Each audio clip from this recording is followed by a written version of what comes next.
each other. That's not actually happening in the physical world, but you can imagine that it is in your world. So we will be able to perhaps take a couple of questions at the end of the event tonight. If you do have any burning questions, please type them into your chat function as soon as you think of them. And if we have time at the end of the event tonight, I will get a text from my special tech help who is hiding in the background, and she will text me your question. So please feel free to do that. So I'm going to start. So I'd like to start by acknowledging the traditional owners of the land that we're meeting on. In this area here, it's the Yagara and the Turrbal people, and I'd like to pay my deepest respects to their elders, past, present, and emerging. And I'd also like to acknowledge that because this is Zoom, we are zooming out onto the lands of many different Aboriginal people. And I'd like to pay my respects to all of your elders in the area where you are and where we're zooming to. This always was and always will be Aboriginal land, and sovereignty was never ceded. So tonight is an exciting event. It is not only our last Griffith Review event for the year, and we have been maintaining our relationship with Griffith Review throughout the year for each of their new editions. So it's not only our last Griffith Review event, but it is also our last event with the wonderful Paul Barclay, who is going to be moving away from Brisbane. So we have had the luxury of having Paul next door, and we are going to be very, very sad to see Paul leave and go to Melbourne, which is going to be a terrible, sad moment for us at the end of this event tonight. But the happy idea is that Paul Barclay will be returning to us frequently, we hope, to come into the bookshop when we're back to full real life events, and he'll be able to host some events from the bookshop in the new year. But for now, we are lucky to have had him for all these years. We have really enjoyed our Big Ideas sessions that have happened at Avid Reader. They have been some of our best events, and certainly some of the most thought-provoking events that we have ever had in the shop. So I think that we should start by an applause for Paul Barclay. Paul Barclay is a legend and a Walkley Award winning legend who is coming here tonight to record for Big Ideas. And so please, everybody, welcome Paul Barclay, and I'll pass over to Paul.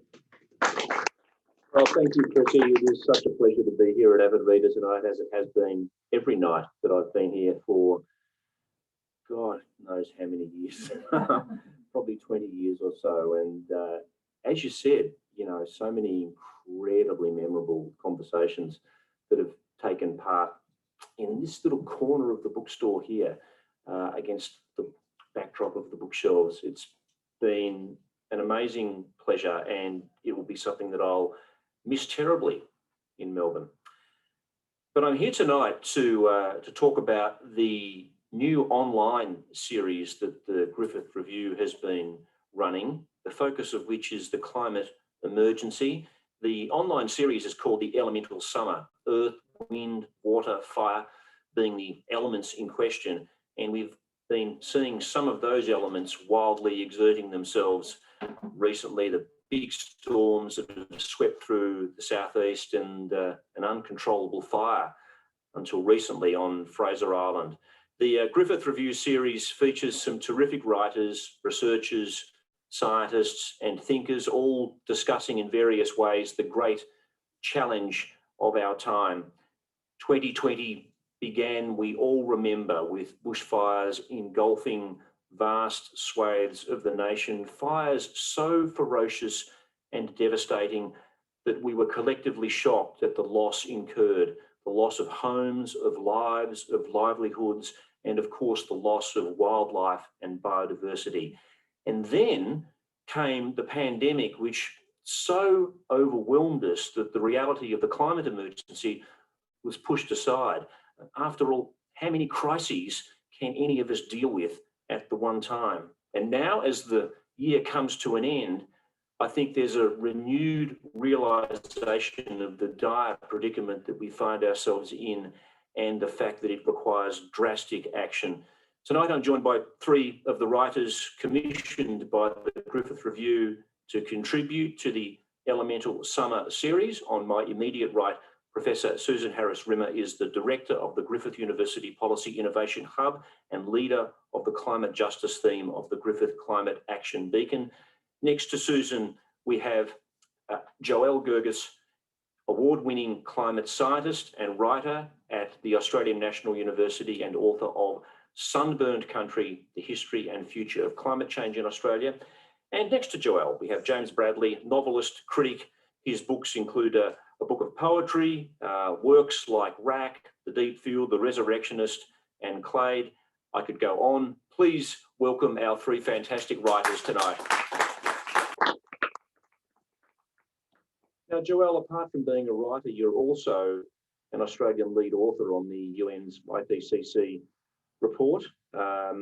You've written about that job being so overwhelming that at times you've been left in a state of despair. I could pick many quotes from your essay, but here's one.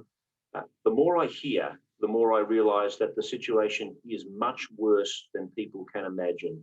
It's also hard for me to comprehend that it's our generation that's likely to witness the destabilisation of the Earth's climate. So you're not beating around the bush with this essay. How is the situation worse than most people imagine? I think the Black Summer was a really good example of just what is around the corner when we think about climate change in a country like Australia. So in just one bushfire season, we saw close to a quarter of all of Australia's forests burn. 3 billion animals were incinerated or displaced. We saw really major impacts on our ecosystems.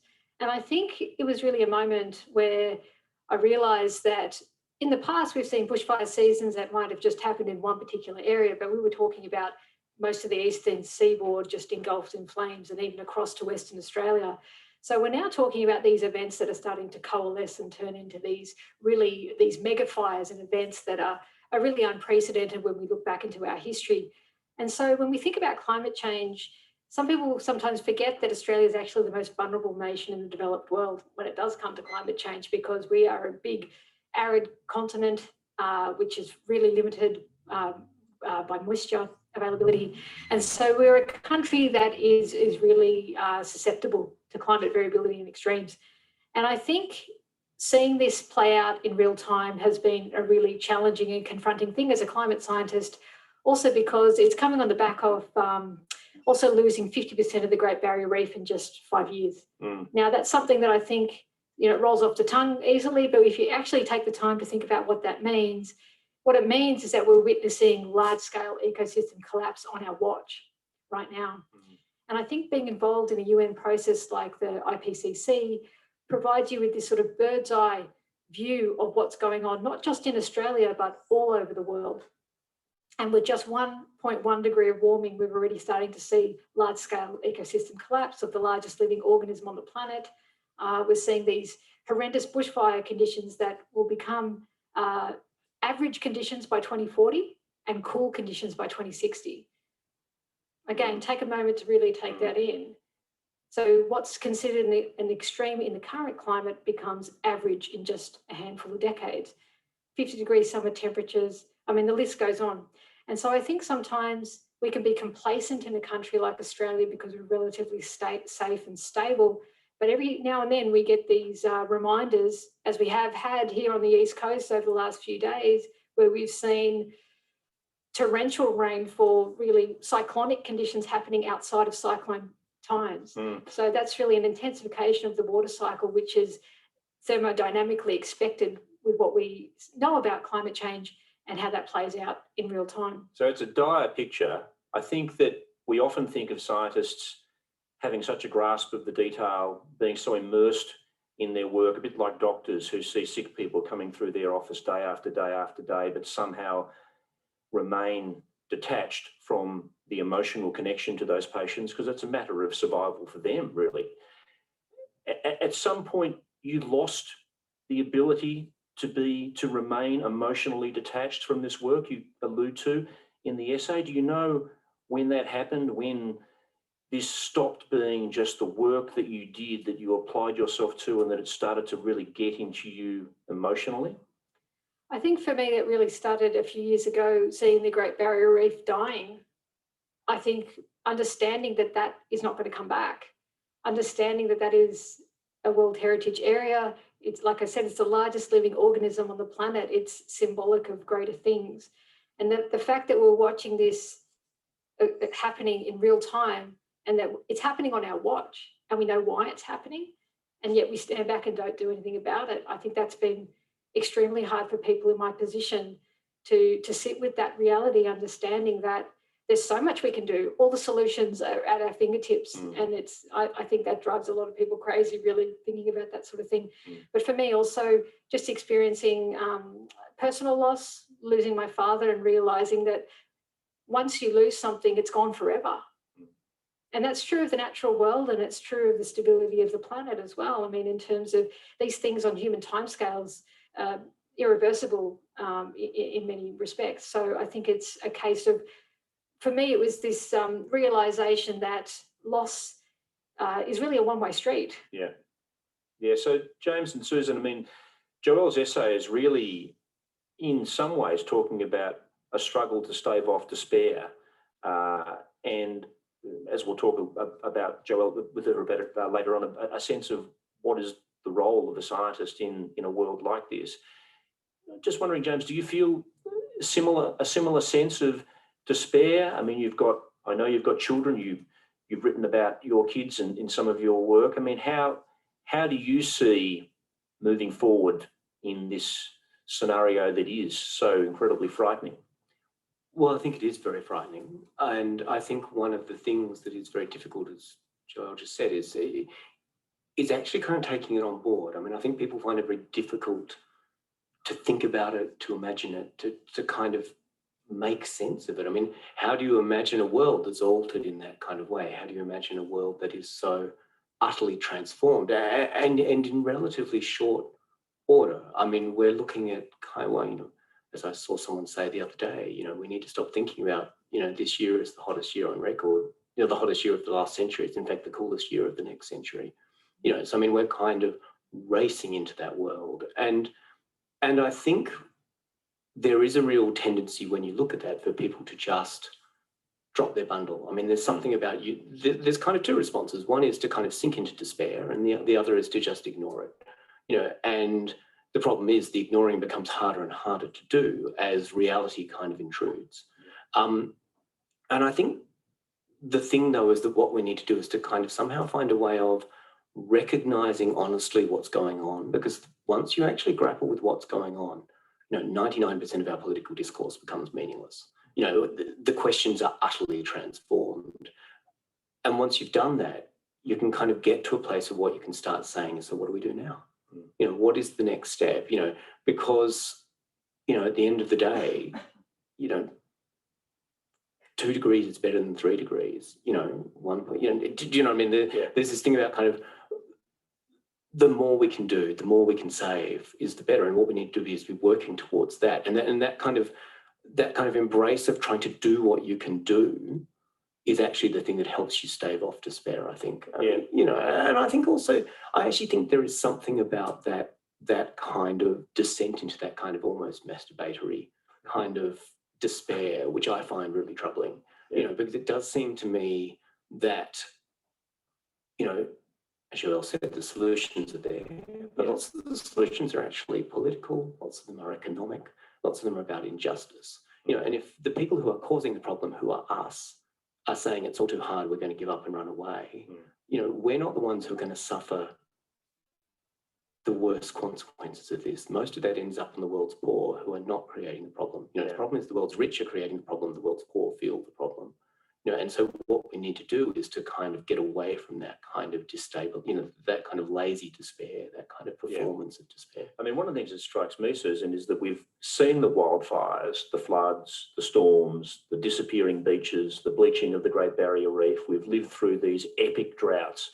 people like me and the media have been reporting the increasingly grave warnings of scientists for seemingly decades.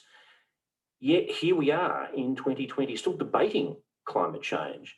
And it strikes me, setting aside the politicians who may have their own reasons, political reasons for not doing enough, why aren't the public just demanding something more? I mean, are they, in a sense, kind of frozen in inaction because of the scale of it? Any thoughts on that? On, you know, why we aren't just saying no? We have to really move on this urgently. Well, I mean, to be fair, our kids aren't doing that. My children are very angry and, have been dragged along to protests, so they really know how to do it by now. And so, I think we have an intergenerational reckoning as well. I've thought about this a lot. I think part of it's scale. So I do a lot of work on armed conflict, and it's a similar idea. People try to, it's like their brains can't comprehend they're in the middle of a war zone until it's kind of happening to them, and then there's a shock period. And what you get in those kinds of conflicts that I've seen in East Timor and Myanmar and other places is a sort of a stunned disbelief, even while the bullets are flying. It's amazing what people can choose not to deal with if it's too traumatic. So I think it's a kind of a denial that's easy for those in the West. I guess my deepest fear is that we will become like gated communities so the rich countries, you see it in the way the Defence Force thinks about climate change. They see it as we should contain us from insecurity. So they take climate change very seriously, actually, but their response and mine are very different. So, they say we lock us up and we keep us safe from the chaos. And my view is that's not possible. And even if it was, it's not just. So I think there is this just mental block. And I also think there's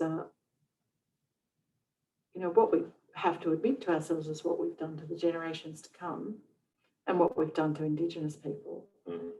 And how many Australians have ever really been able to grapple with the First Nations issues as well? There's that deep injustice in our past that people can't seem to grapple with either. So we're pretty good at this. We're pretty good at, not caring about asylum seekers on islands. And we live with a lot of deep, hurtful things as Australians, and many others do too. So I think it's how to shock people out of it into political action, which is the real question. How much of it do you think is about awareness, Joëlle? I mean, do you think that Australians really do comprehend that we are one of the most biodiverse nations on Earth, that we have more unique plants and animals here than almost anywhere else? So the stakes for us, the stakes for the whole planet are high, obviously. But the stakes for us, just in Australia, we stand to lose so much. Yeah, and that's the stuff that keeps me up at night. It's also the stuff that reduces me to tears when I think about what we're watching right now that we're losing. I find that really hard. But I think it's one thing to know something intellectually, and it's another thing to know to really feel it. And I think that's really where I've been getting to with my writing, is really trying to connect the head and the heart of understanding something on just an intellectual level really isn't enough to compel people into action. I think it's when we start to realise that we are losing things, and when we viscerally get it, that's a different experience. And I think most people, just before COVID hit and everybody was thinking about climate change when these horrendous bushfires absolutely decimated our country, and so many people are still coming to terms with that, but we didn't have that public conversation that we really needed to have. Which is one around grief, which is one about the future and how we plan for it. Because to be going into a future that is increasingly destabilised and dangerous, blindfolded, makes no sense. And so I think it's a case of feeling things emotionally now. It isn't just a case of intellectually understanding something. And that's what, as a scientist, I'm getting to that point, which is why I'm starting to write. And it's not a comfortable thing for me to do in some ways, because it's quite outside of the norms of what's traditionally done in my discipline. That emotional point that you make is so true, because I was overseas when the fires were running through Australia, and when you're overseas, you get a sense that your own country is international news and that the whole world is watching. Kind of reinforces the global importance of it. And then when you're out and about, in my case, in Japan, and people find you're from Australia at that time, people are coming up to you and expressing concern and empathy for what your country's going through. It was you got a real sense that, geez, something serious is happening back home at the time. Absolutely. You sometimes forget that people come from all over the world to Australia just to see it, with this exotic country with this incredible biodiversity. If you think about places like Brazil or Madagascar or Papua New Guinea, Australia is one of those biodiversity hotspots on the planet. And we are watching that come apart at the seams right now. And for me, I just find that unthinkable that we can stand back and watch it. James, you've written an extraordinary piece on water in the Griffith Review. It's kind of hard to do justice to the piece by speaking about it, such as how profound it is. But just give us a sense of what is it about water that fascinates you, and what is it that you're trying to tell us through looking at the history of water in this essay? Yeah, look, it was a question that I kind of came to. I've been writing a lot about the oceans, and I found myself wondering about where the oceans came from, and thinking about water itself, because water is one of these kind of, it's an incredibly strange and kind of profound thing. I mean, you look at any human culture, I mean, so many of our origin stories are about water. We associate it with dreams, we associate it with imagination, we associate it with creativity. There's something about its kind of transformational nature, and all those kind of things, but also that kind of way it connects all of us. I mean, there's kind of water through all of us. We share the same water. It moves through our bodies, it moves through the world. The world is sustained by those kind of cycles of water. And I found myself thinking that I didn't know where the water came from. And it was on those things. I thought, well, where did the water in the oceans come from? Where did the oceans come from? And the answer to that story was really interesting. I mean, the answer to that story is that I think the science is in flux a bit. But the answer to that story was really interesting, because one of the things you began to realise was that the water was there before the solar system. The water formed, it was part of what the solar system formed out of. So, the water that's in our bodies, the water that's in the ocean, the water that we kind of share and move through us is older than the Earth, it's older than the solar system. It was kind of gathered up by the planets as they formed. And that seemed to me to be just a kind of really fascinating way of thinking about a whole series of these questions about kind of scale and connection. And I mean, I think Joëlle talked before about this kind of our relationship to future generations, but there's something about thinking about those questions of kind of deep time and connection that kind of push us to start thinking about, we become less central to the story. It becomes about this kind of web of kind of connection to the past and to the future, and with that, a series of kind of responsibilities to the past and the future. So it just seemed to me water was a really fascinating way of thinking about some of those questions. And in terms of the history of water and where it does come from, and is water always there when planet Earth is created? As you say, there seems to be the jury seems to be out, because there was a view, wasn't there, that in the very early phase of planet Earth's creation, it was just too damned hot and all the water would have just evaporated because it's 1,000 degrees Celsius. But now there's a new way of thinking that perhaps water was indeed always here on planet Earth. Yeah, so it's interesting. So water is all through the solar system. And the water was there in the kind of cloud that the solar system formed out of. A lot of that water ended out beyond what they call the frost line, which is the point where the water freezes. So you get far enough away from the sun that it freezes. So that's why lots of the water is out there in all those kind of ice moons. So Europa, which is a quarter of the size of Earth, has twice the water that's on Earth in its oceans. It's basically just a great ocean floating in space. But the problem was always, where did Earth's oceans come from? Because when Earth first formed 4.5 billion years ago, it was too hot. You know, it was hundreds of degrees. It was incredibly radioactive, and the assumption was always that the water couldn't have been here. It would have boiled off. So there was what they called the late Veneer theory, and what that meant was that the water was born to Earth about 4 billion years ago by comets and things. So they kind of seeded the water onto the Earth. But what they've realized recently is that they found rocks in the Jack Hills in Western Australia, which are some of the oldest rocks in the world. But within those rocks, there's actually little zircons, which are little kind of crystals. And the crystals, these zircons, are, I'm now going to forget the number, I think they're 4.4 billion years old. So they're the oldest rocks on Earth. So that they're crystals within already very old rocks. They're about 4.4 billion years old. But what we know about zircons is that they form near water. So what that means is there was liquid water on Earth 4.4 billion years ago. So the argument now seems to be that there was water here that formed with the planet, but because the atmospheric pressure was so high, it could be very hot and the water stayed. And there seems to be evidence that there were oceans on Earth within about 100 million years of it forming, which is fascinating and extraordinary. You know, what's fascinating also is that we realized that there were oceans on both Mars and Venus, which were lost. You know, so that's also totally fascinating. So what was in those oceans? Yeah. You know, it's fascinating. It's a series of really fascinating questions. Oh, absolutely. And fascinating in part because when we talk about climate change, we talk about an increasing scarcity of water and the fact that water is disappearing, and the viability of some parts of the country is in question because of water disappearing, which is my segue to you, Susan, in the town that you grew up in, Coonabarabran. Now, if there's anyone in the room who's done the Melbourne to Brisbane Drive, you'll all know Coonabarabran on the Newell Highway, and you've probably stayed in motels in Coonabarabran as I have. But what I didn't know about Coonabarabran is that it is one of those parts of Australia very much threatened by climate change, and this is putting a bit of a question mark over its future. Tell us about that. As long as I can remember, in Coonabarabran there's been drought. I can't actually remember Coonabarabran ever having viable rainfall. It's always been a very difficult place to be in agriculture.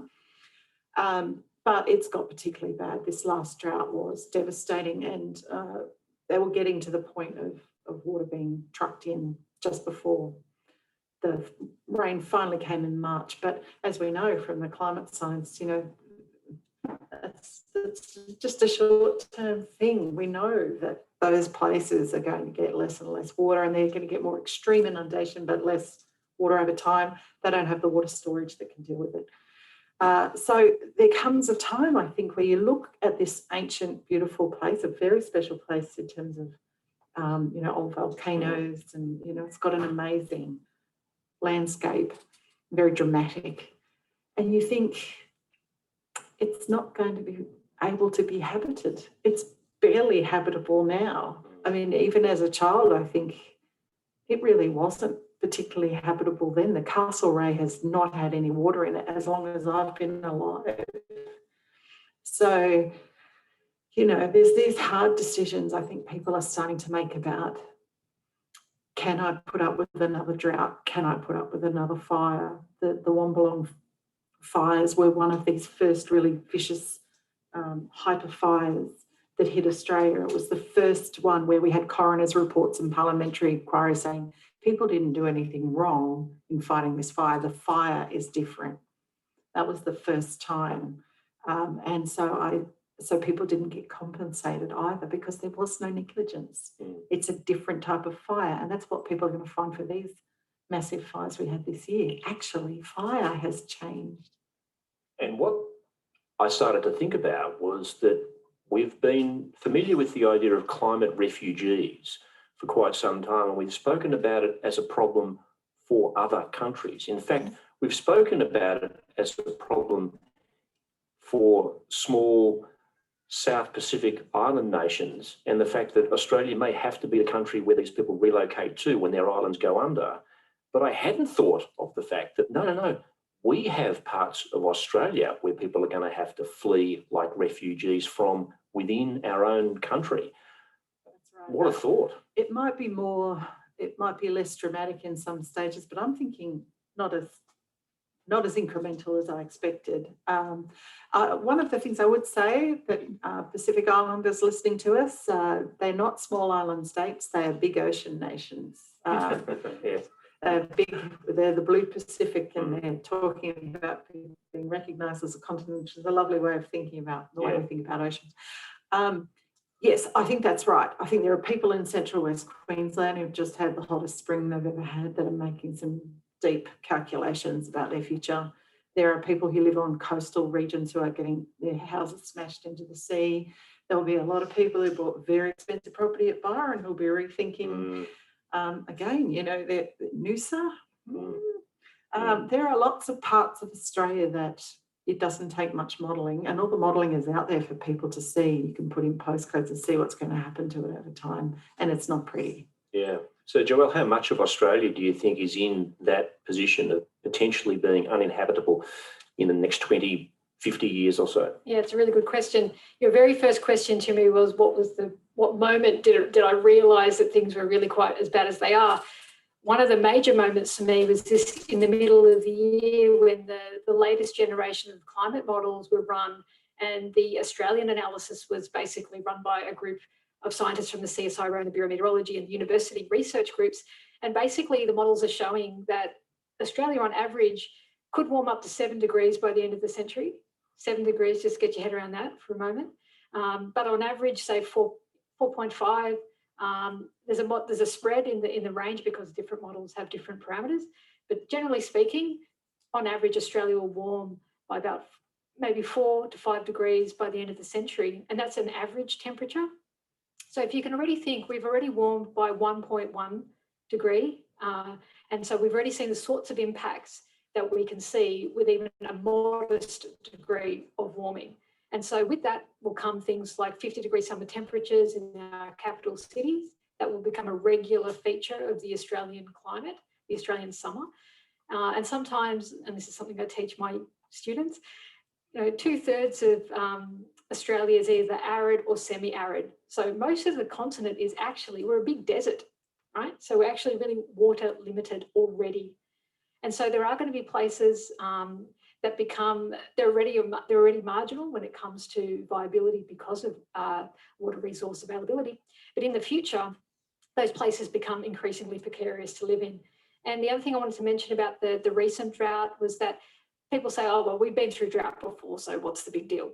But the big deal is that now the droughts are occurring on the background of a climate that is 1 degree warmer than it was in the past. So our droughts are getting hotter than what they were in the past. So that really exacerbates these rainfall deficits that we see. And so even when you do get the rain, often it evaporates away because it's just so hot.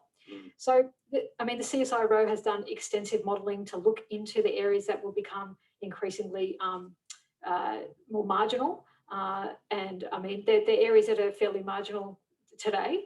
But again, it's also interesting to think about those impacts in our capital cities, because we're already water limited in many places. I mean, you think of somewhere like Perth, where we've got desalinisation plants. We also have those desal plants in Adelaide, on the Gold Coast here, and also in Melbourne as well. So we know that we're looking at a future which is going to be quite different to the past, but we have these inherent vulnerabilities because we are this very dry ancient continent, and the models are suggesting that the warming that we're going to experience is actually going to push that range of livability beyond what's actually possible to adapt to in some places of inland Australia, places like Alice Springs. Darwin becomes effectively uninhabitable by the end of the century, with close to, I think it's 260 days above 35 degrees Celsius with increased humidity. And you guys all know about humidity over the last few days. It's killer. That's actually where heat becomes killer heat, is when you get that combination of high temperatures and high humidity. So we're talking about this expansion of the tropics into places like Brisbane. become more tropical. Sydney becomes subtropical. It just expands and expands. And places that used to receive rainfall in the southern part of the continent, those rainfall bands slip into the Southern Ocean, and the rain then doesn't fall where it should. And then you look at aridification of parts of the continent. So they're the sorts of things that are playing out right now, and I think they're the things that I find alarming. Yeah. And it's part of people's lived experience, and this is the thing that I hope is going to help people understand this. Because when we talk about climate change, sometimes we think about these projections out to 2100, and that can feel very far away. But we are talking about these things happening season by season, year by year, decade by decade, and we're seeing it happening right now.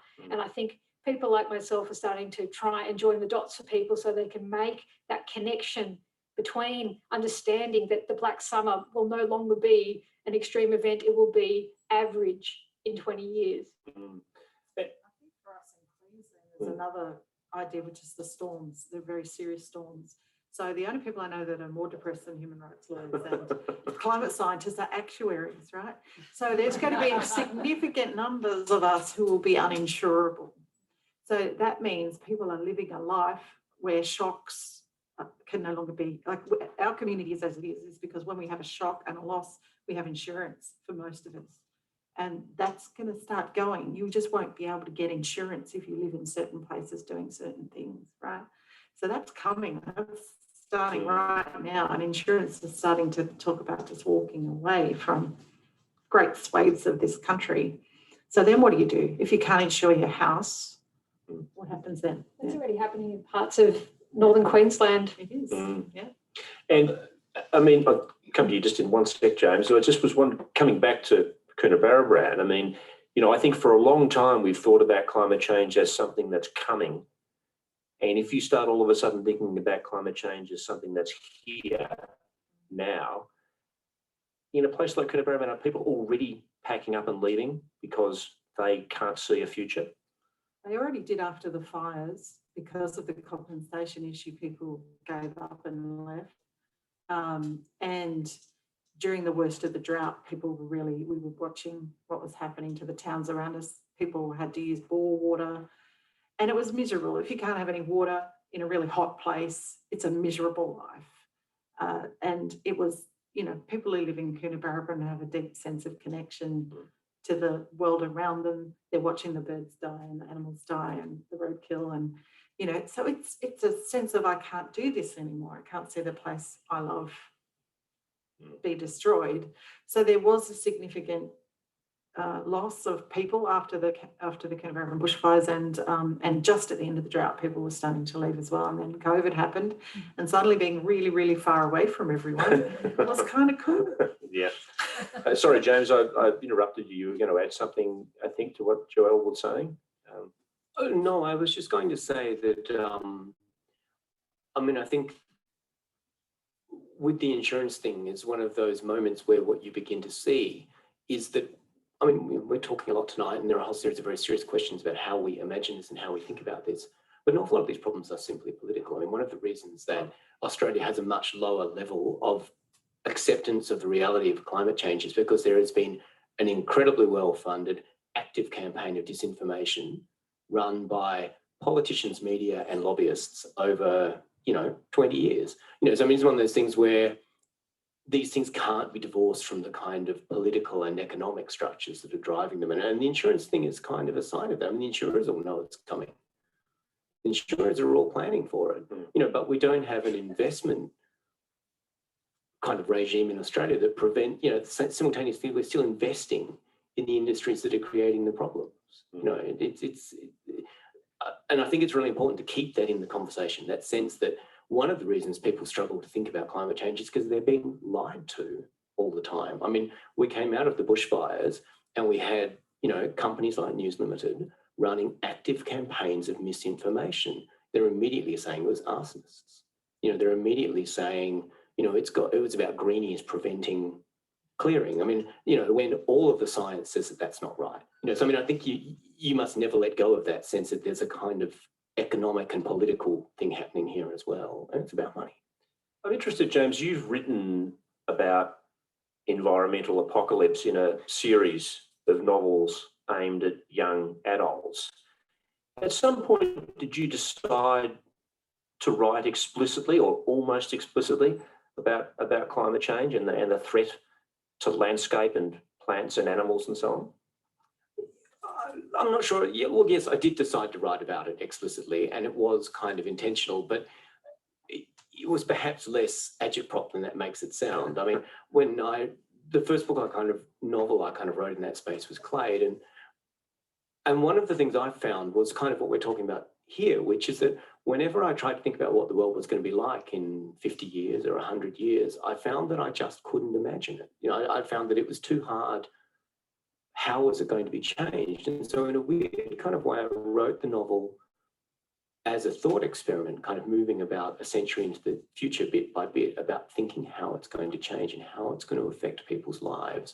Because it seemed to me that with that one particularly, thinking about, giving people that kind of effective framework to think about what it would feel like seemed to me to be a really powerful way of kind of getting people to think about it without, you didn't need to bludgeon them with facts. You could say, this is what it's going to be like to live in a world that's altered, where it's 2 degrees warmer, and some things will stay the same and a lot of things won't, So, I mean, it was about trying to kind of deal with some of those questions and to get people to kind of, I think both to equip myself and to equip readers with ways of thinking about it. But the Change trilogy, which is talking about a planet that is changing, a kind of science fiction trilogy, that's not necessarily explicitly about climate change, but it's climate change allegory, that series? Yeah, absolutely. And my new novel, Ghost Species, is also very much about kind of climate catastrophe. I mean, it's trying to think through what's it feel like when it all falls over? Yeah. If it all falls over, how will that happen? What will it feel like? How will we experience it living in our kind of suburban homes if the world comes to an end? And I wanted to catch that sense, and I'll try and do it in The Change as well, but particularly in Ghost Species, the new novel, what I wanted to catch was that kind of texture of constant crisis and unraveling that we've got around us at the moment, that sense of kind of dissonance. And we were talking before about that kind of fact that we know, but we don't know. And what I wanted to catch was what that kind of simultaneous experience is like, because it's something we all inhabit, this kind of, and I think this year, and Joëlle and I were talking when we came in, this year's been really interesting because it's been the year that suddenly all of these things that have been bubbling behind the surface have just kind of exploded out. And all of those things that we've been lying awake at 2 a.m. worrying about, they're here. And that's been, it's no longer dissonance, it's just reality, and that's a really fascinating transition. Do you think about the role then of the novelist in terms of the power or influence? It's a corny question, I know, but can writing about these things, particularly to a younger audience who will be inheriting this planet, do you think about the effect that can have? Yeah, look, I would like to think that fiction has a role there. And I do think that one of the things fiction does really well is to capture what it's like to be in this, to think about, to kind of give people, I was talking before about giving people tools, it gives people tools to imagine it. Whether that affects change in the real world, I don't know. Perhaps you're preaching to the converted, but I do think that there is a kind of duty on novelists and poets and artists to be talking about this. I actually think that there is something very, Amitav Ghosh, the critic and novelist, talks about the great derangement. He talks about this idea that the biggest thing that's going on in the world is completely invisible in our culture. And I think that's right. I think it's better than it was 5 or 10 years ago, but I think it's still, we could walk over there and look at the top 10 books in this bookshop, and I guarantee you that not one of them would be about climate change. And that is deeply disturbing. And Joëlle, you've been thinking really about your role as a scientist too. For so long, you've been really into the detail of this, working on something of the magnitude of those IPCC reports with global experts getting right into the weeds of the scientific detail. But here we are, still facing this problem, not acting as urgently as we should. What conclusions have you reached about what your role is, what you should be doing with your time, how can you best influence this debate, because getting good quality, the best quality science out there does not seem to be enough. I guess that's why I'm sitting here tonight. And just before answering that, I also just wanted to say the role of our artists and our musicians and our novelists and our writers is just so important, because it's the sort of thing that scientists really grapple with. We can't, that's not really our role in so many ways, to try and convey, help people feel it. I mean, in my own writing, I've been attempting to do that, but it's a difficult thing to do, because it's a bit of a different space. So I guess I just want to say that this whole thing around climate change should not just be a science thing. It's just for scientists and people that deal with solar panels and whatever, right? So it is actually a cultural shift that we need, and that involves everybody, particularly people that feel things deeply, to help us understand this stuff a bit more. As for me, I guess I try and do what I can to do the very best possible science that we can, so that we have an evidence base, which is our solid foundation to be talking about anything that we're moving forward. So we need to understand the very nitty-gritty details of what Australia will look like in 10 years, in 20 years, in 30 years. And I guess myself, as a writer as well, it helps me process. And so all the pieces I've written really in the last year or so, I've written a lot of essays in the Monthly, the Griffith Review, various other places, have been, I guess, my way of processing what it's been like to be on that front line, what it's been like to be an Aussie scientist in this UN group of people with everybody at the table, Cameroon and Mexico and you name it, and to be an Aussie sitting at the table and then coming back from these meetings and seeing our rainforest burn to the ground, or to see all these things playing out in real time. And so what I've really tried to do, particularly in that Griffith Review essay, is really share my experience of what it's felt like to be a human being, actually, not just a scientist, because I have my professional life as a scientist, but I'm also a human being that cares about the state of the world. I really care about this stuff. And so I guess I'm trying to bring those different parts of myself together. And I've also, like I said, it's been a bit of a challenging space, because as a scientist, some people would argue that I'm not being rational if I have my emotions in my work. But I would say that if someone like me doesn't say what I see, then I can't live with myself, actually. Knowing what I know, I just feel that it's my imperative, it's my duty to share that with the broader community while I can. And so I feel that I do what I can to convey that information and try and take people with me. I don't want to just throw facts and figures, but it's also like, what's it been like to watch these places that I love disappear? And I think all of us have felt that to some degree this year. Yeah. And so I try and bring a bit of heart back into the equation, but it's still an equation. And Susan, you're a human rights lawyer who for many years, I seem to think, didn't work really in this climate change space. What's spurred you to reorient your work into what you're describing as climate justice? Well, I mean, I've always been an international lawyer who cared about ecosystems and things like that, but there wasn't really climate law as such, or a climate justice field, until relatively recently. It was sort of defined by Mary Robinson and some of the environmental justice movements sort of transitioning in the late 80s. And it's slow. I mean, I suppose for me, I spend most of my time as a lawyer saying the law is not good enough.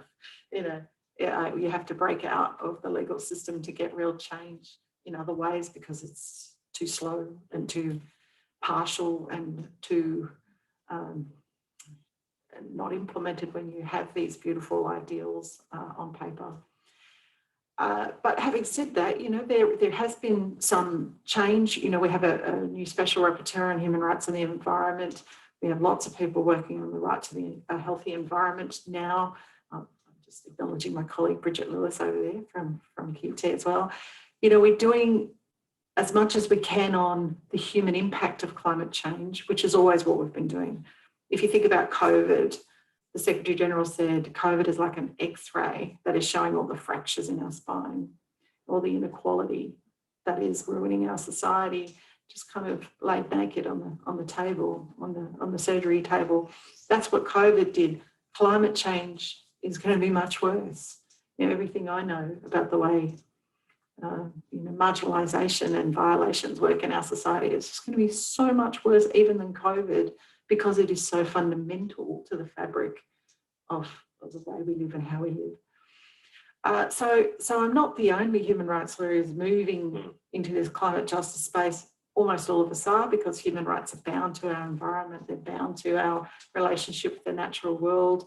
Most of us are trying to look at the rights of nature. So this is the idea where you give mountains, rivers, oceans legal standing to be able to protect them.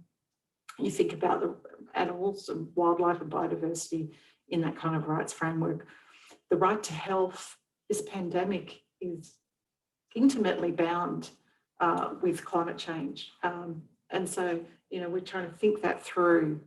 The Hendra virus and Ross River fever, all these things are going to start affecting us in different ways. So if you're a human rights lawyer, you're always thinking about, I suppose, what's going on with the least powerful in our society? What's happening to them and why is it happening?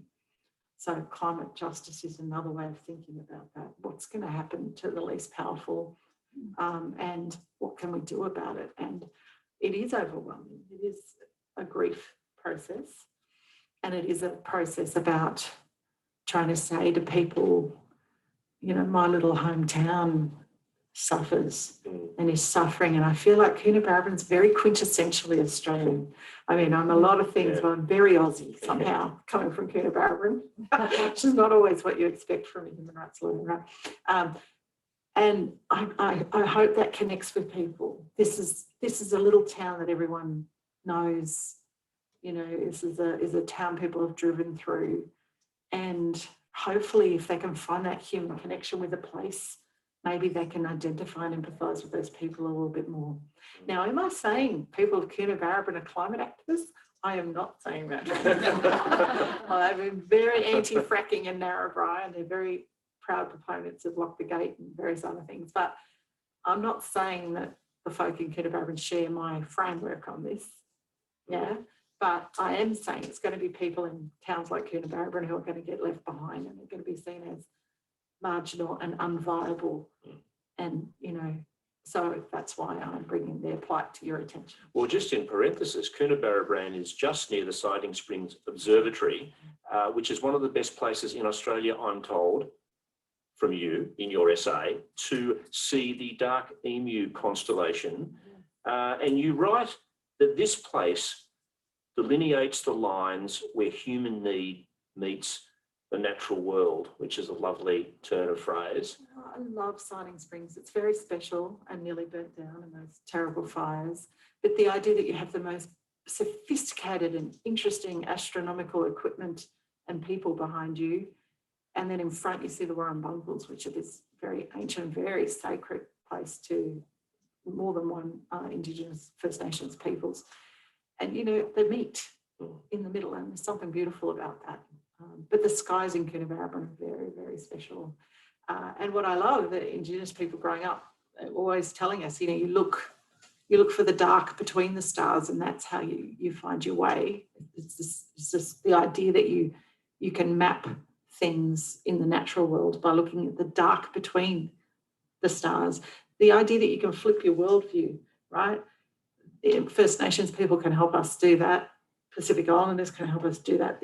See the world differently if you empathise with a different worldview. That's what we have to do, right? We have to get people to flip their thinking and to find value in things that aren't consumerist and disposable. In your day job as an academic, Joëlle, you have to squeeze your IPCC work around your real job. And you talk about that job as an academic, and you posit that, sometimes less than half your climatology students turn up to class, and you suggest that maybe we're placing our hope in a demoralised, disengaged generation. You seem to worry about the fact that these digital natives, as this generation is, have perhaps lost touch with the physical tribe. How much of a problem do you perceive this to be? Yeah, that was difficult to commit to paper actually, but I thought it was an important thing to write. It's just something I've seen really in the student population in recent years, is that there is this real disconnection from our elders, if you like.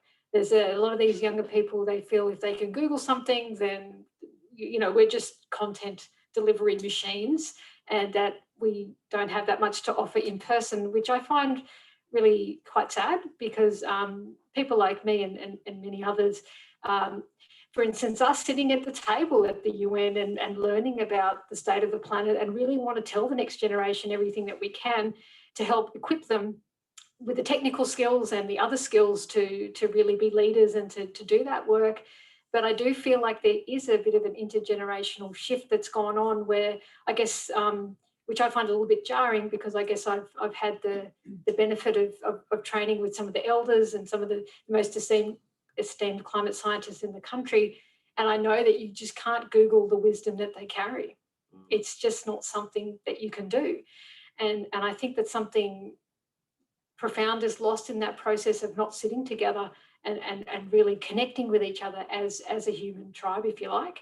And I think there's this disconnection that goes on, unfortunately, in contemporary universities, where students feel like things are online, so they don't really have to turn up to lectures. But then they miss that entire interaction with the more senior people in the community who are working on this sort of stuff. So I guess I found it very demoralising this year, because I understand that everyone's under a lot of pressure. Trust me, I get that. I'm doing IPCC, and I teach and I write and I do all sorts of other things. I understand that, but I think there's this disconnection rather than a coming together that sometimes happens. And I just write about it. I mean, they're my thoughts, and I think it's just putting it out there for people to think about. And it's not to say that I think that a lot of other people in similar positions to me feel the same, in the sense that we put so much effort into our classes and giving people the state of the art and trying to remove every possible barrier for them. And then for some reason that it's still unknown to me, they just don't turn up. And to me, it's a heartbreaking thing, given that I literally am going from working with colleagues working around the clock day and night at that IPCC UN level, and then where is the next generation? And I do understand we have people like Greta Thunberg and others that took to the streets, but I think, I don't know. And I've worked at some of the leading universities in the country, so I don't think it's just a bad batch. I think there's something else going on here that maybe others who have children can speak to. I mean, that's just something I've noticed, and it puzzles me, and I can become a little bit despondent when I feel that I'm looking for an army, and I look around and I'm like, where is everyone? Because we need to train a generation of scientists. Not only do we need all the other members of the community, but to have people that are really highly skilled in those technical skills to be able to run climate models and to analyse things statistically and really understand those really deep scientific problems. We need people with those skills. And so, yeah. Feel free to answer that if you like, James, or respond, but I was going to talk to you. I was wanting to come back to water, because I feel like we've given short shrift to talking about your essay, which I've been so transfixed by over the past few days.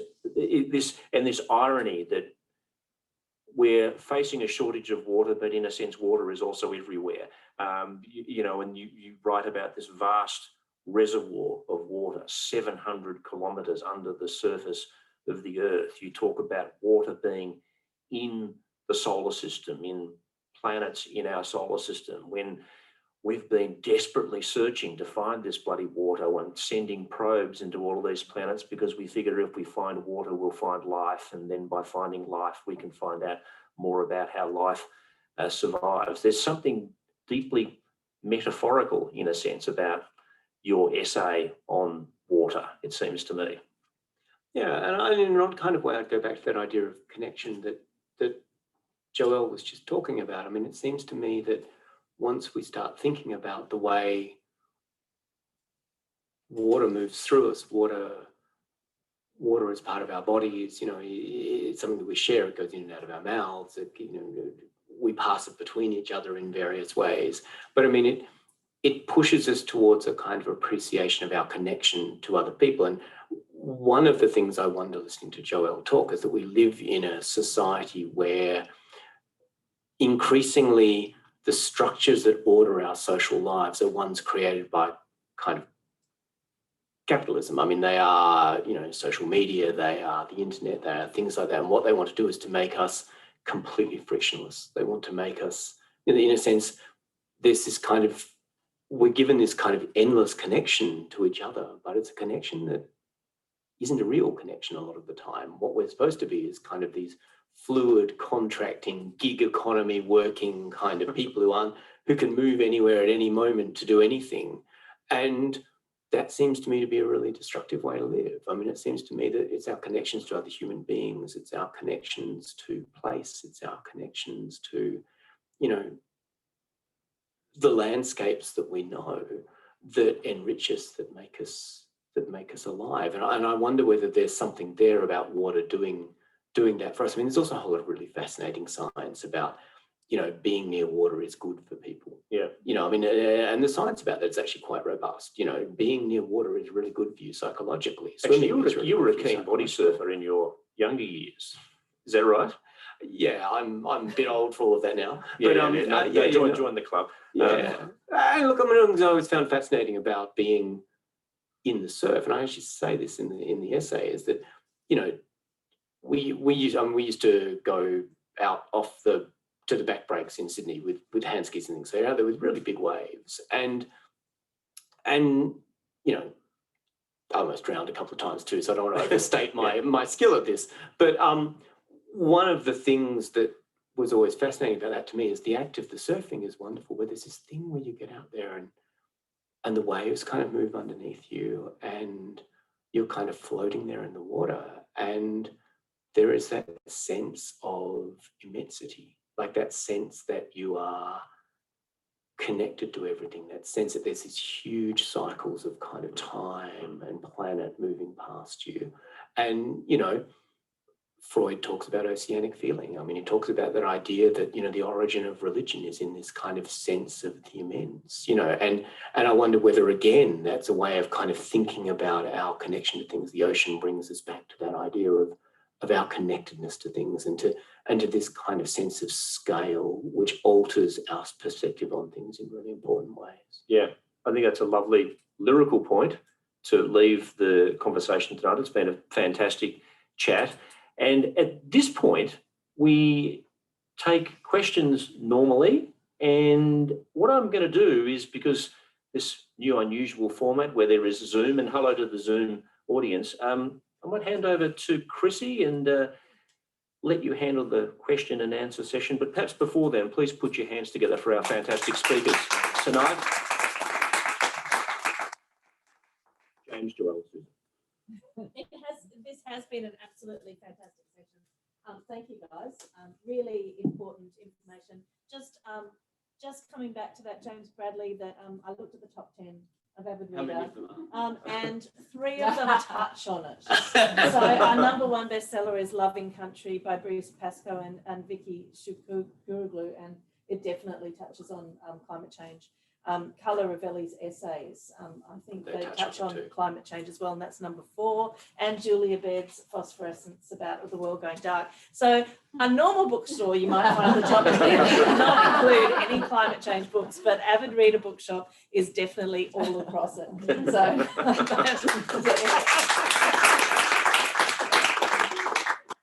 now we do have time for a couple of questions from the audience. I don't think anyone from the Zoom audience has asked any questions at this stage. So I think Susan Hornbeck had a question. I'll repeat it for the Zoom audience. You were talking before, Joëlle, you said that there are solutions at our fingertips. What can we do as an individual? So there are solutions at our fingertips. What can we do as an individual, to Joëlle? I think first and foremost, it's reclaiming your power as a citizen. I think, as James has said several times tonight, really we have to start shifting the political conversation in this country, and that comes about through being aware of this issue and voting appropriately.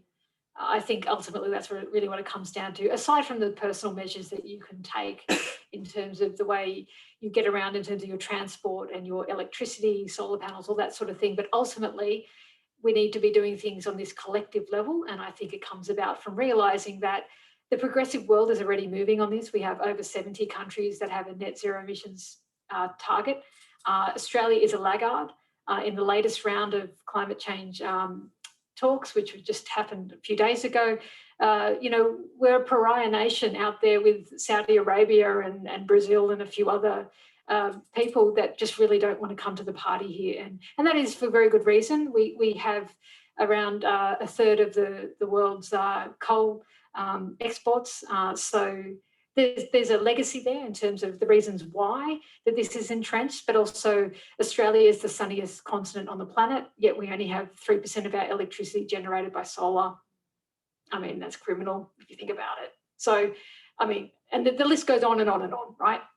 The fact is that all of this technology actually exists right now, and there are a lot of really you know, credible organisations like the CSIRO and a swag of university and other groups who've run the numbers and realised that we can actually get to net zero emissions without too much pain to the economy. But we hear this very negative narrative around, you know, having to cling on to fossil fuels for dear life and really keeping the fossil fuel industry alive for another 10 years while we see what's left of the Great Barrier Reef disappears. So it doesn't make economic sense, because if you think about other industries like tourism or agriculture or all these other industries, it's not all just about the primary industries. And I think that's really important to remember. So I think ultimately it's waking up and realising we are at this historic moment in human history. I really do believe that. And it is a turning point. It's happening everywhere.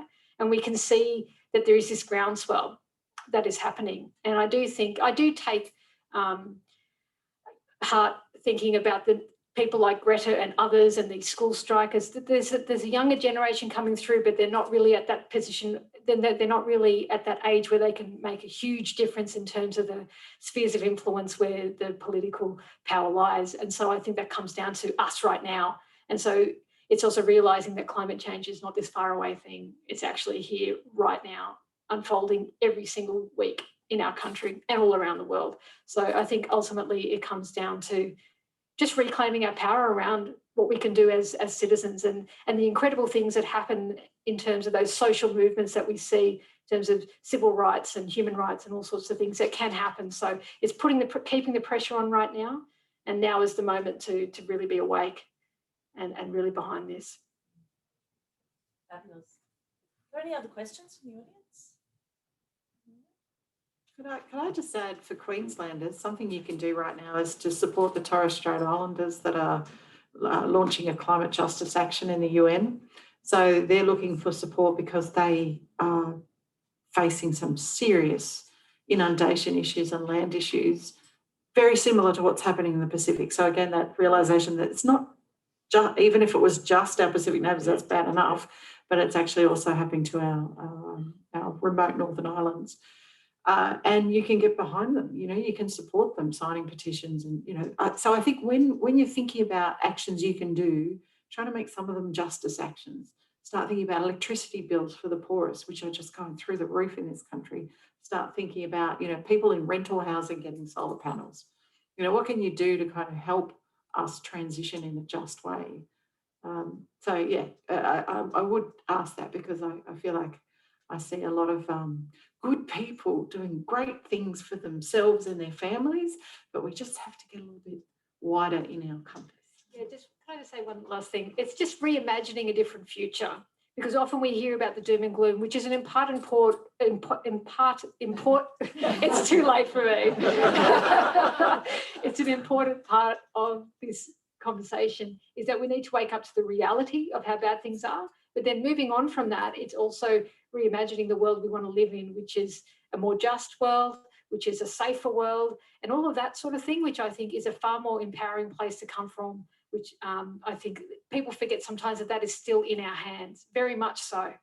And so how bad we let things get is really the job of this generation right now. Fantastic. There's just one more question and then we'll call it a day. What was it? For everybody, but maybe Susan, I also come from a small New South Wales town, and I have great difficulty discussing these issues with family and friends. And I was wondering, do you have any tips based on your own experience? How can I get them on board? I don't know, teach them, put their worldview without them thinking that I'm being condescending. Yeah, it's really hard. Hey. Before joining academia, which is not a pathway anyone in Coonabarabran particularly endorses to start with, but before that I was working for UNHCR, the High Commissioner for Refugees, and that was always brutal when I went home. And I do a lot of work on First Nations justice, and that's also a difficult conversation. So I think you just hit people where they live. People in Coona love wildlife. That's why they live there. They're connected to the land in deep ways, not First Nations ways, but deep ways. So we talk about their concerns about water, their concerns about wildlife, their concerns about birds, how they're feeling about the seasons changing, what that's doing to the farmers. If you start the conversation where they are already living and loving the world around them, there's a reason people go to a place like Coona. It's that connection to mountain. We're not into surf. You certainly wouldn't be eating seafood in Coonabarabran. So, you know, if you keep talking about what they love about the place and what they would not want to lose. So most of my conversations start with people saying they can't hear the birds they need to hear. You know, they're used to this oral landscape that's very rich in a place like Coona, and they can't hear the birds anymore. So we talk about that. But it's really hard, and it's the worst thing in the world to come across as some patronising urban person who's lost her roots, right? It's awful, and I never want to be that person. Same-sex marriage, Coona was the worst vote in the country. It was devastating. But you have to try, right? You know, these are the people you love. This is the place you love. So you have to just keep having that conversation. When this goes out over the ABC, there will be a reckoning. But, you know, Coona people are also proud of whatever other Coona people do deep down. Hashtag Coonabarabran on the podcast when I tweet it. Central West Pride. But I hear you, sister. I hear you loud and clear. Well, I think on that note, and it's a really positive note to end on, that we can actually make some change and we can start making changes. I'd like you to put your hands together for our panel, and Paul Barclay, who has been amazing throughout the last 20 years.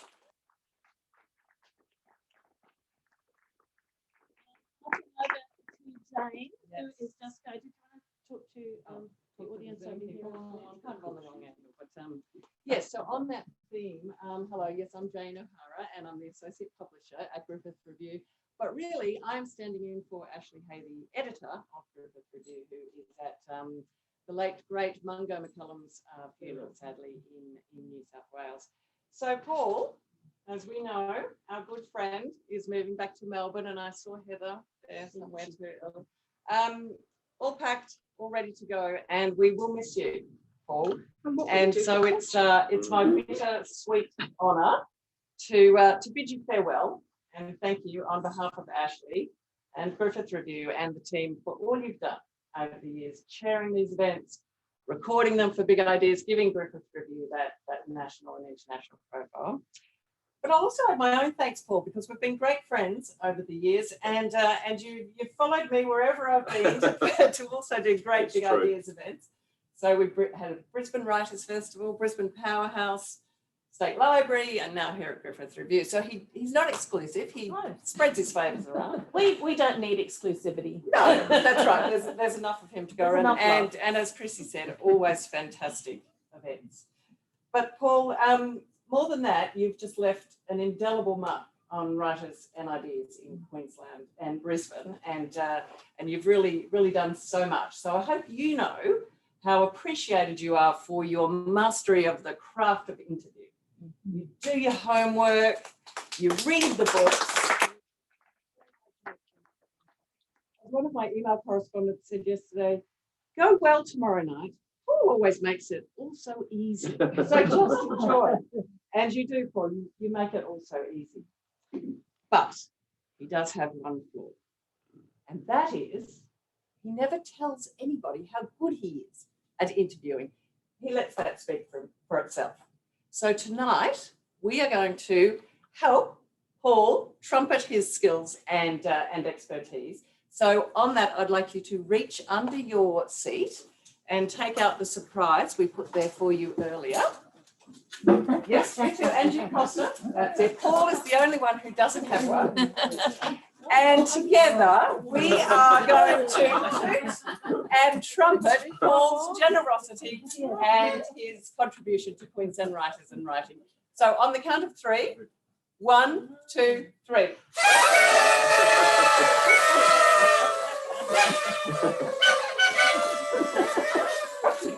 All right, that's enough. Thank you for being such good sports. Thanks, you, Jane. Paul Thanks, Barclay. Evan. Yeah, thanks. Round of applause. My pleasure.